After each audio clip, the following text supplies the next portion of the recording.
All right, dude, we're getting so silly this run. You're gonna want to keep it clean.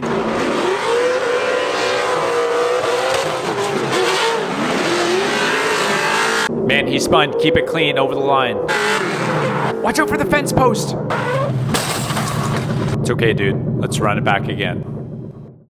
At FDF, we spent years mastering our craft, from precise welding and machining to competing at the highest level of drifting. Every week, we'll be giving you our tips, tricks, and all the insider knowledge you need straight from our shop to your screen. Welcome to Just a Tip Tuesday. Okay. Hello everybody, my name is Cameron. I work here at FDF. I've been here for almost 6 years. It'll be 6 years in July now. I hold a few different hats here in the shop. Main one would be a welder. Me and Rain are the main welders here. And then beyond that, I do help out quite a bit with Josiah's race program. I had run a small program myself last year at Englishtown. And basically the discussion that we're having today is on spotting, what a spotter should look like, what to comprehend about runs, what the judges would be looking for is definitely gonna be the biggest one. So for me, I've been drifting for about 5 years now, just shy of that. Since I started here, I got my first 350 and started drifting. So definitely the most important part of spotting is understanding the limitations of your driver and mostly your car, because the driver can kind of be morphed into whatever you need. Situations change based on track conditions, the track layout, a whole bunch of different factors. But basically the one thing that can change is the driver, and the one thing that you can change to an extent is the car setup, but that's only gonna give you so much, and if the driver's not comfortable with the car setup, then it's just not gonna work at all. So basically our discussion today is what to look for when you're spotting, what a driver, I mean, me personally, it's gonna be different for every driver. Me and Josiah have a pretty good system worked out as to what he wants to hear, what I think that I need to tell him in order to get him to do what I want him to do. And there's a whole bunch of different things. I mean, in the car, you can feel like you know, did a great lead run. You say, oh, that was a mid-90s run.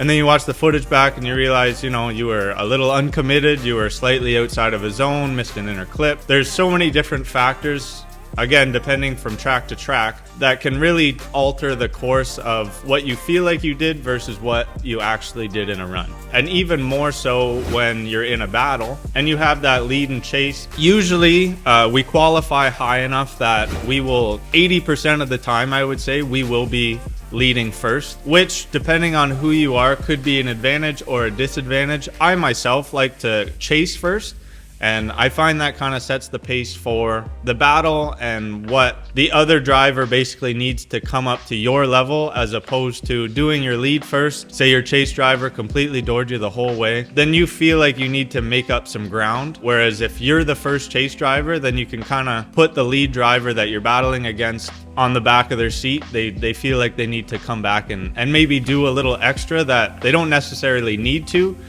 You just feel that way when you know that the chase driver did a really good job and your spotter's in your ear telling you, you know, you got to door them the whole way, and so on and so forth. So like I said, me and Josiah have a pretty good system. I would say there's kind of 3 to 4 steps to getting set up before you even set foot on the track. We like to do just a generalized layout of the track and then kind of discuss where the outside zones are, the inside zones are, what the judges are specifically looking for. And that's a big thing for spotters in driver meetings. You're almost having to pay more attention to what the judges are saying and the questions that are being asked than the driver himself. Because again, as the spotter, you see everything from the outside.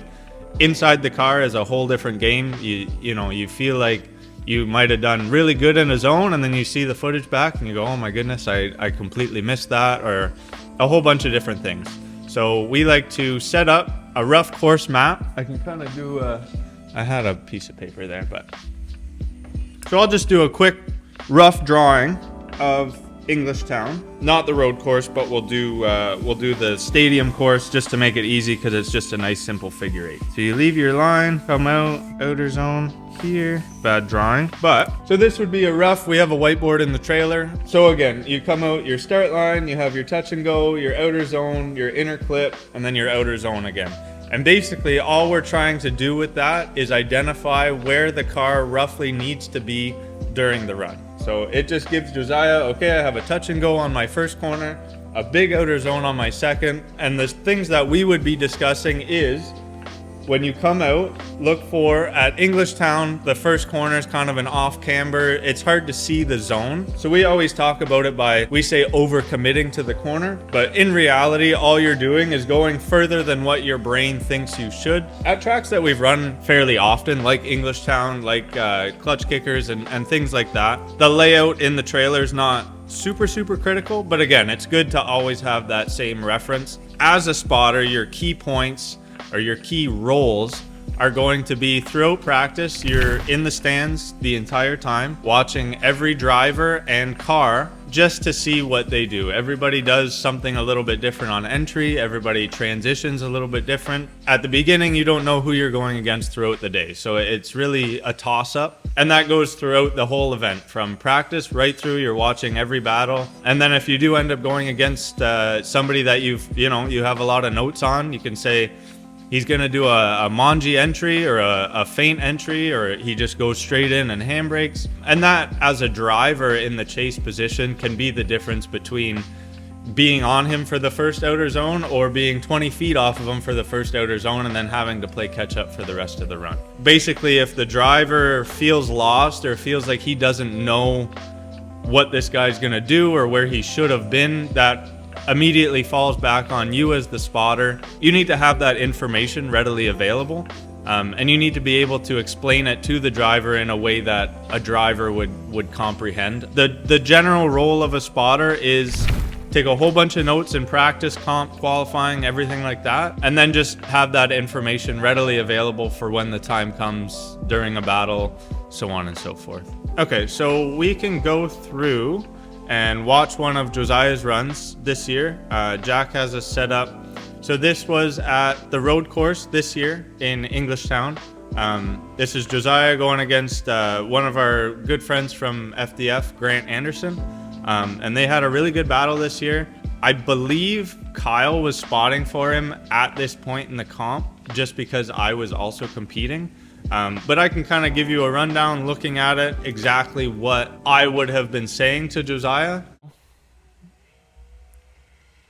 So right there, tough to see. I mean, this is basically the view. I'll just pause it right there. This is basically the view that you have from the stands as a spotter.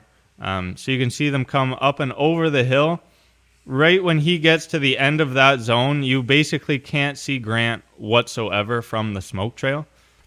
So it is difficult. You're going to have live stream open. Basically just need as much information and as many different views as you can get on that run to really break it down and be technical about it and give him the points that he needs to hear to make a decision on his chase run, whether he goes, super crazy. Obviously, if your chase driver spins out behind you and all you need to do is put a run together, that's a whole different story. So you can see Josiah filled that first outer zone really well, coming up over the hill, lots of smoke, lots of throttle input. Now, when he transitions, as soon as you can see his car switch to the other side, Grant is immediately, he's already transitioned, he's already pulling up on the door, right? So right there, that's a point that Josiah, when he goes to do his chase, he needs to be aware of that. The judges like stuff like that. They like the aggressiveness of a chase driver. They like the dive. Obviously, nobody wants to see anybody get hit. But basically, the more aggressive you can be and the crazier the dive, the closer you can get to the rear bumper, all that stuff, the better it's going to be seen from a judge's perspective. So Grant did a great job in that second outer zone. You can see a little bit of separation, maybe about a half car length coming through from the second to the third outer there. That is kind of a tricky part of the track. You're kind of coming full throttle from 2, and then it's an awkward spot from 2 to 3. And you can kind of see that in Josiah's lead run, how he's just on the inside lip of that third outer. It's just kind of an awkward layout, and I mean, there is going to be a sacrifice somewhere in the track. I think he was filling that pretty well for most of the day, so that might have just been an on-the-fly decision, whether he, angled up a little too much coming out of 2, or from 1 to 2 might have flicked it a bit too hard. So yeah, he's a little shallow on 3, but not bad at all. I mean, his wheel's right on the line there of the inside of the zone, which is about 2 feet wide, 3 feet wide maybe. So not too bad. Again, Grant's with him the entire way down the hill, coming through 3, come through the inner, and you can see Grant drops back a little bit, and it looks like he just mistimed this transition. Josiah throws a lot more angle than Grant in that spot, and I think Grant was anticipating Josiah picking up a lot more speed than what he did there. So you can see Grant kind of shoot to the inside of the track as Josiah goes to the outside. Granted, Josiah is doing what he's supposed to be doing. You can see he's going into outer 4 and filling that entire zone. And then you can also see Grant, he almost transitions to where his back wheel is at Josiah's front wheel. It might not be that exaggerated. The camera angle's tough to tell. But you can see how much that messes Grant up in the chase, right? So he needs to then hit the brakes in order to avoid coming straight into the front corner of Josiah's car, which gives Josiah the chance to kind of pull away from Grant a little bit. You can see basically from the inner clip through outer zone 4 and then up into 5, and Grant really hasn't been able to recover from that initial mistake coming into outer zone 4. So again, the judges are going to see that and say, you know what, Grant had great proximity. It was right on him through the whole first part of the track, but coming into 4, into 5, as you come up and around the hill there, you can see, I mean, he's probably got 2 cars on him, maybe 1.5 cars. So Grant definitely doesn't have the same proximity that he had at the beginning of the run. And I mean, you can very clearly see it all stems just from this one mistimed transition coming through that inner clip into 4. Josiah had a great committed line there, did exactly what he needed to do as a lead driver. And again, as a spotter, you would sit there and say, hey, listen, Grant mistimed the transition coming through inner clip. If you can clean up where that inner clip is and door them through 4, 5, and 6, you're going to really increase your chances at doing better. Again, Grant did a great job in the first half. Josiah needs to be aware of that as a chase driver. So when he goes into the second half, you need to tell him where Grant made his mistake, but also give him info as to where Grant did a good job. Because it could be the reverse. I mean, if Josiah doesn't stick it to him on the first half, they're going to say, you know, Josiah had a good second half, but his first half was lacking, where Grant was the complete opposite. Which, if the leads are the same, then it could come down to a one more time or a split decision or whatever it might be. So again, coming around the top of the hill, kind of hard to see through the smoke.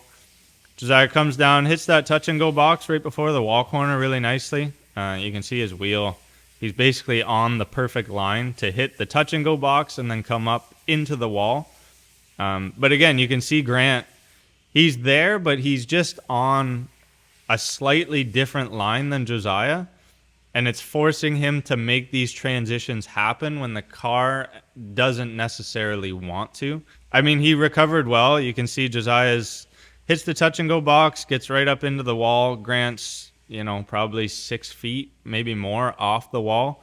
And he's just, I think, trying to cut line to make up ground on Josiah since that mistake coming through the inner clip. So yeah, that's basically how I would have spotted that run for Josiah. So I had already mentioned earlier in the video about in practice and qualifying, really paying attention to different drivers. We like to time runs. People practice on different tires and they compete in, so as relevant as that is, it might not be, depending on who you're watching and trying to get info on.